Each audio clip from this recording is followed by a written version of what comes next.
Yung bitiw na salita ng bata dito sa video na sinasabing ginawa namin ng krimen dahil alam namin hindi kami mapaparusahan ay maling impormasyon. Hindi tama na hindi sila mapaparusahan. At yung mga edad 16, 15, oo, menor de edad, pero maliwanag sa batas na maaari silang litisin bilang mga nasa hustong gulang na kapag napatunayan na meron silang discernment. At ang katunayan niyan, yung magwad killings, dahil sila ay menor de edad nung naganap, pero sila ay 16 at 17, sila ay nilitis bilang mga nasa hustong gulang at sila ay nakakulong ngayon. In other words, hindi tama yung sinasabi na dahil menor de edad, hindi pwedeng parusahan. Dahil yung dalawang involved sa magwad killings, pinarusahan. Nakakulong ngayon. Sa ating kasalukuyang batas po, ang mga 15 anyos pababa ay exempted sa kriminal na pananagutan at sasailalim sa mga intervention program ng pamahalaan. Samantalang may edad na higit sa 15 taon gulang, ngunit hindi lalampas ng 18 taong gulang, ay hindi rin pananagutin. Maliban na lamang kung siya ay kumilos ng may sapat na pag-unawa o discernment. Batid ko din po na naglabas na ang ating kataas-taasang hukuman ng mga panuntunan sa pagdetermina kung ang child in conflict with the law ay umakto ng may discernment. Ayon po sa Supreme Court, ang discernment ay tumutukoy sa kakayahan ng isang bata sa oras ng pagkakasala na maunawaan ang pagkakaiba ng tama at mali. Kasama rin dito ang kakayahan ng minor de edad na malaman ang kahinatnan ng pagkakasala. Nakasaad din po sa Juvenile Justice and Welfare Act ang mga batang may edad higit sa 12 hanggang 15 taong gulang na mapatunayang nagsagawa ng mga seryosong paglabag sa batas ay ituturing lamang na neglected child at ipapasok sa pasilidad ng Intensive Juvenile Intervention and Support Center o tinatawag na Bahay Pag-asa. Ginoong Tagapangulo, saganang akin lamang po naman, baka po napapanahon na upang muli nating bisitahin ang mga umiiral na batas tungkol po sa kriminal na pananagutan ng mga kabataan. Baka po ito ang panahon na upang magkaroon ng mas naaangkop na kahinatnan o consequences ang kanilang mga aksyon sa pamamagitan ng sistema ng hustisya sa ating lipunan. Batid ko po na iba't iba ang magiging reaksyon dito. Subalit sa tingin ko ay kailangan na nating suriin ang pagbababa ng edad ng kriminal sa pananagutan hanggang 10 taong gulang po. Pagdating sa karumal-dumal na krimen. Inuulit ko po, kasi marami po akong nabasa, marami pong nagsalita, marami pong nagkwento, na lahat daw po ay in general, gusto ko daw po makulong ng mga bata. Hindi po. Alam niyo po mga kababayan, kung meron pong isang nakakaintindi patungkol sa criminal mind, wala na po sigurong gagaling pa sa akin dito dahil ex-convict ako Hindi ko po yan pinagyayabang. Pero ito pong sinasabi ko ay karanasan ko. Hindi ko po ito nabasa sa libro, hindi ko po ito natutuhan sa teacher, hindi ko po ito na kausap lang ang isang tao o 2 tao, 3 tao. Ako po ay nakulong mismo sa populasyon ng bilangguan. Marami din pong nakulong dyan, pero hindi naman nakulong sa bilangguan talaga, nakasama ka sa populasyon. Ikaw mismo ang nandun, nakikita mo yung mga tao, 24 hours, 7 days a week, kasama mo ang mga bilanggo.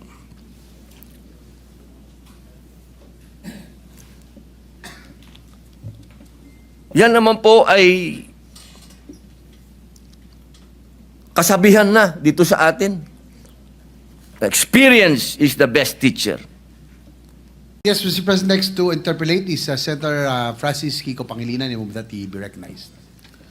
The main author of the Juvenile Delinquency Act, Senator Pangilinan. Yes.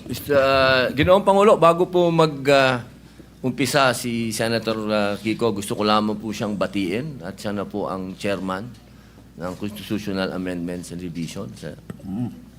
At maraming salamat din sa dating chairman ng Constitutional Amendments Committee. Magandang araw sa kanilang lahat. Kung maaari po bang magtanong ng ilang mga katanungan sa ating nagbigay ng kanyang privilege. Opo. Unang-una, nagpapasalamat tayo na ito'y naisiwalat ng ating kasamahan sa Senado, yung usapin ng Juvenile Justice Welfare Law of 2006 and amended noong 2013. Una sa lahat, tayo ay nakikiisa sa kanya sa usapin ng pangangailangan ng hustisya, lalo na sa mga naging biktima ng mga krimen o kaya mga kilos ng mga kabataang nasasangkot o minor de edad na nasasangkot sa criminal activities. Tama lang na dapat ang mga nagkasala ay nananagot. At marahil ay maraming kinakailangan ding liwanagin o linawin sa usapin nung ano nga ba ang tunay na mga probisyon o tunay na mga posibleng mga pag-implementa ng batas at ikumpara ito dun sa mga hindi tama o kaya disinformation. Unang-una sa lahat, hindi po tama at hindi ito naaayon sa batas na walang pananagutan ang kabataan na nagkakasala.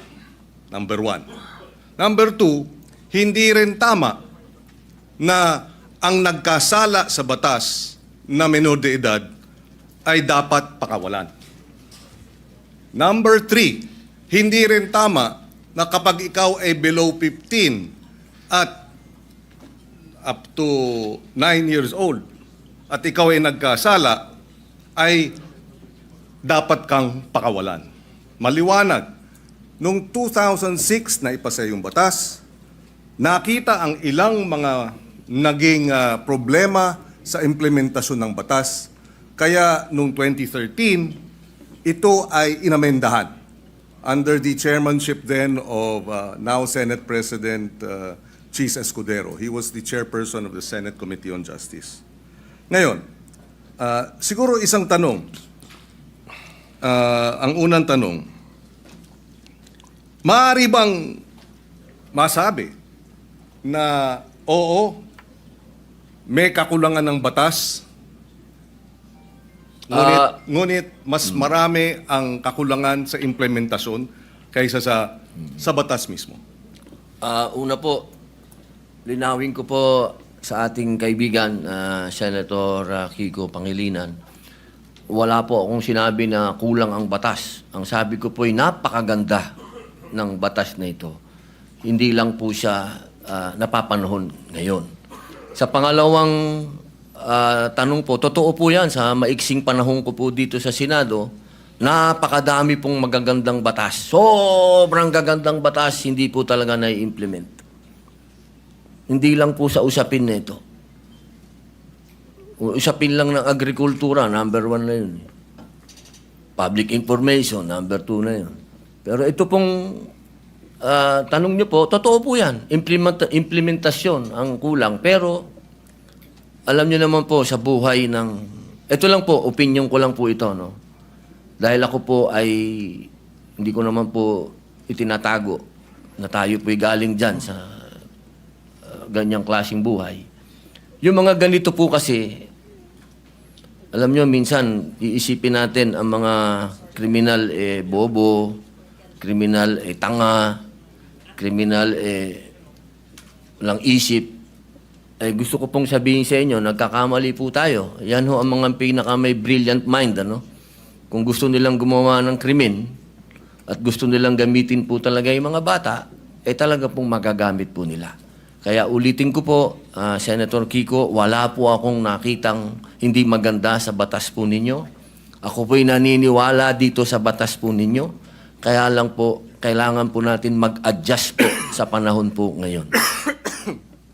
Maraming salamat sa paliwanag at sa kasagutan. Kanina nabanggit nung in-interview na kabataan na kaya nila ginawa yung batas, yung kriminalidad.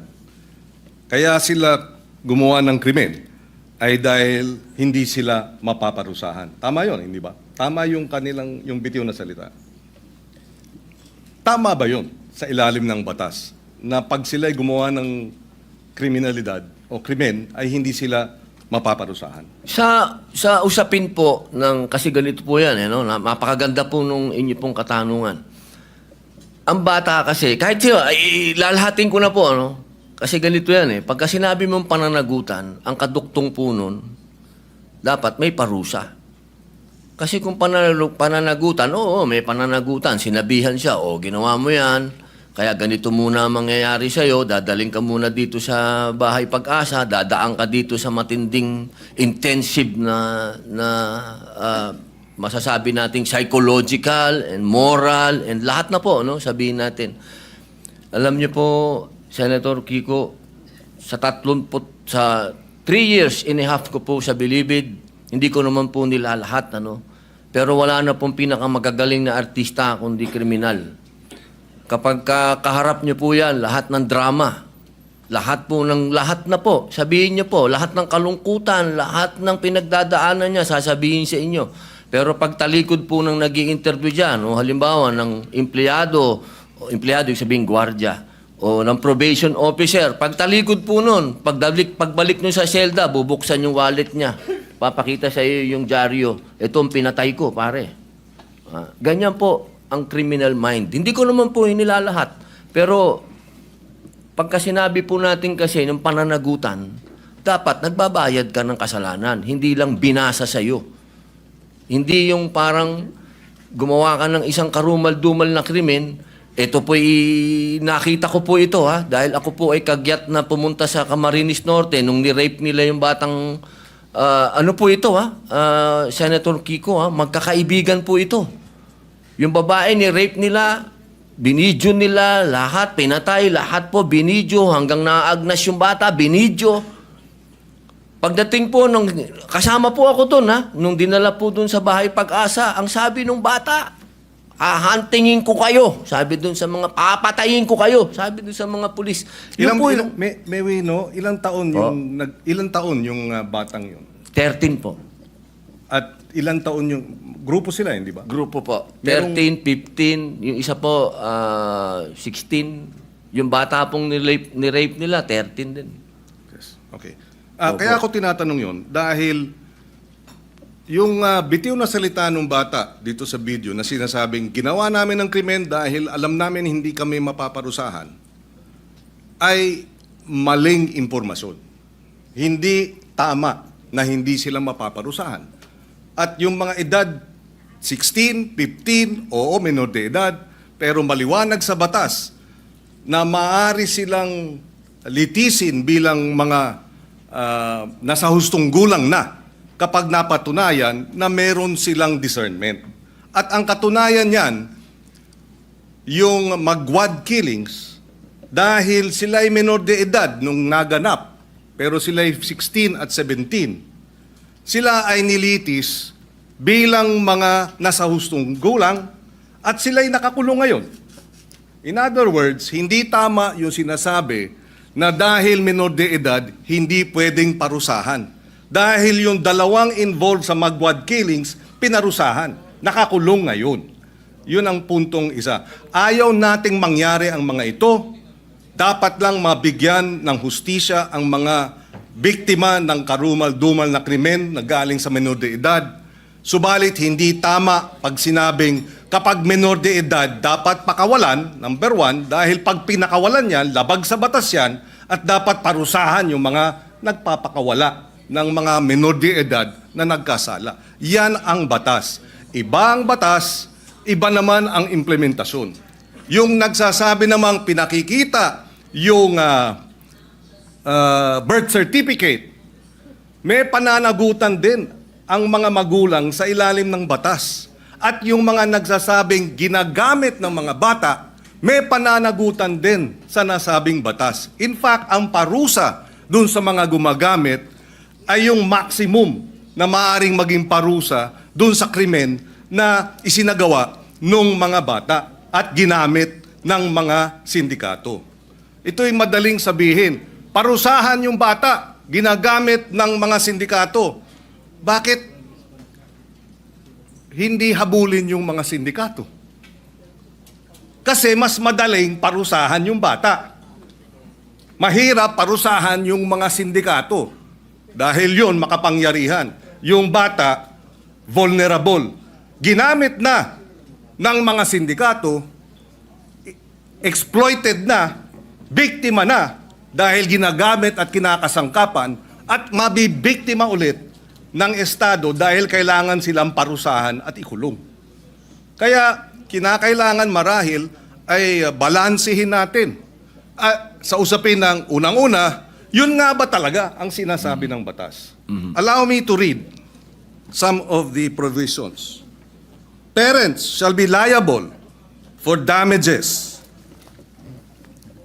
unless they prove to the satisfaction of the court that they were exercising reasonable supervision over the child. Ibig sabihin, may pananagutan ang mga bata, ang mga magulang. Meron ding maliwanag na usapin. Pananagutan ng mga gumagamit sa bata, Section 20C. Any person who in the commission of a crime makes use, takes advantage of, or profits from the use of children, including any person who abuses his authority over the child, shall be, or instigate the commission of the crime, shall be imposed the penalty prescribed by law for the crime committed in its maximum period. So kung ginamit sa droga, maximum sentensya sa usapin ng illegal na droga ang ipapataw dun sa mga magulang o sa mga adults, sa mga sindikato na gumagamit sa mga bata. Again, ihiwalay natin yung implementasyon ng batas. Kung mayroong mga kakulungan, dapat managot sila. Pero iba naman ang batas mismo. Opo, katulad po ng sinabi ko kanina, wala po akong nakitang hindi maganda po sa batas po na ginawa po ninyo. Sa umpisa pa lang po ng aking talumpati, ay yan na po kagad. Sinabi ko po ay napakaganda. Yun lamang po sa usapin, doon lamang po sa edad. At yun po talaga ang aming intensyon na bumaba po ito. Dahil sa nakita naman po natin, talagang yung mga nakakagawa po ng krimen ngayon ay nasa ganung edad na po. Wag niyo pong isipin na ang aking amenda ay para guluhin o sirain ang honor ng batas po na yan. Hindi po. Ako po ay isang ayon diyan. Yung lamang pong provision na yon. Kailangan lang naman po talaga nating pag-aralan mabuti dahil sa ngayon po talaga aming ginagalang at mahal na Senador Kiko Pangilinan. Iba po kasi ang pinanggagalingan natin. Kayo po ay magaling na abogado. Kayo po ay nasa, medyo ironic lang kasi kayo ang nasa posisyon ng akusado. Ako naman ang nasa posisyon ng biktima. Pero iisa lang po yung ating mithiin, proteksyon na ng mga bata. Bata. Opo. Pero yung mga nakagawa po ng mga heinous crime, hindi ko po talaga tatanggap na tatawagin nating mga bata itong mga ito. Tama po yan. At kaya nga nakalagay din sa batas, kung sila ay kumilos at magkaroon ng discernment at kumilos na parang mga tulad ng mga nasa hustong gulang na, from 18 to 15, dapat litisin bilang mga nasa hustong gulang na. At yung 15 and below naman, pagka serious offenses, pwede silang mandatory confinement for a period not less than 1 year. Ibig sabihin, sila ay involuntarily confined for a period of not less than 1 year.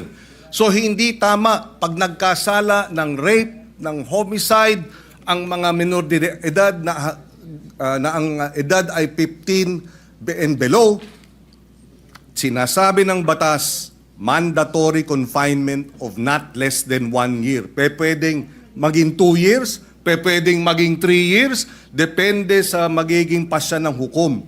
Pero hindi tama na sabihin, pagka 15, 14, 13, 12, nag-rape, dapat pakawalan. Labag sa batas yun. Ngayon, nais ko rin ipaliwanag at ilagay sa records po natin, narito si Senator Sherwin Gatchalian. Nung siya ay mayor, full implementation ng Juvenile Justice Welfare Law ang kanyang inimplementa. At naalala ko na 70%, if I remember right, nung mga nabigyan ng pangalawang pagkakataon dahil nagkasala na diversion program ay nanumbalik sa normal na buhay at nagkaroon na ng maayos na pamumuhay. In other words, nais din natin malaman pagdating sa committee hearing, dito sa batas na ito, ilan ang mga nakinabang at nagkaroon ng pangalawang pagkakataon at nagbago ng buhay. Dahil yun naman ang kabila nung sinasabing benepisyo at kahalagahan ng batas na ito. Dahil kung wala ang batas na ito, lahat ng mga nagkasala diretso sa kulungan kahit 9 years old at isasama sa mga hardened criminals. Pero dahil sa batas na ito, hindi na hinahalo sa hardened criminals, sila ay inilagay sa isang diversion program. And Senator Win Gatchalian, in fact, I remember during the debates in his first term, was supportive of adding budgetary support for the full implementation of this law. Kaya we welcome this opportunity to debate this dahil dalawa ang punto rito. Merong mga biktima na dapat talagang tugunan at bigyan ng suporta dahil sila ay biktima ng mga nagkasalang minor de edad. In fact, on record, may pananagutan ang DSWD sa mga pamilya ng biktima. Nakalagay yan sa batas na kinakailangan bigyan ng assistance, counseling ng DSWD ang pamilya, kamag-anakan ng mga naging biktima ng karumal-dumal na krimen at iba pang mga kriminalidad na kilos ng mga minor de edad. And therefore, we welcome this opportunity na magkaroon talaga ng diskusyon, makita ang maganda sa batas, makita ang kakulangan sa implementasyon, at tingnan din natin itong usapin ng lowering of the age. Ako, ang punto ko, palagay ko, masyadong mababa ang 10 years old. Although even if you're 10 years old, again, uulitin ko, at ikaw ay nag-commit ng rape, minimum 1 year mandatory confinement. Pwedeng ma-extend dahil yan naman ang sinasabi ng batas. Ako po ay naliligayahan sapagkat kayo po ay bukas sa debate at pagdiskusyonan. Yan naman po yung lagi naman natin dito yan sa Senado. Tayo'y open sa kahit anong amendment, sa kahit anong gusto nyo pong gawin. Ang kailangan lang po natin talaga, katulad po nung sinabi ng aking talumpati kanina, kailangan po itong marinig, kailangan itong pag-usapan, kailangan ang mga biktima ay marinig din sa komite. Kung ito po ay pag-uusapan na sa komite ni Senator Alan Peter Cayetano, mas maganda din po na marinig din sila. Alam nyo, mahal na kaibigan, Senador Kiko Pangilinan, yung pagkakataon na ang kabataan po natin sa ngayon, kapag sila ay nakita nila kasi na tayo easy-easy lang.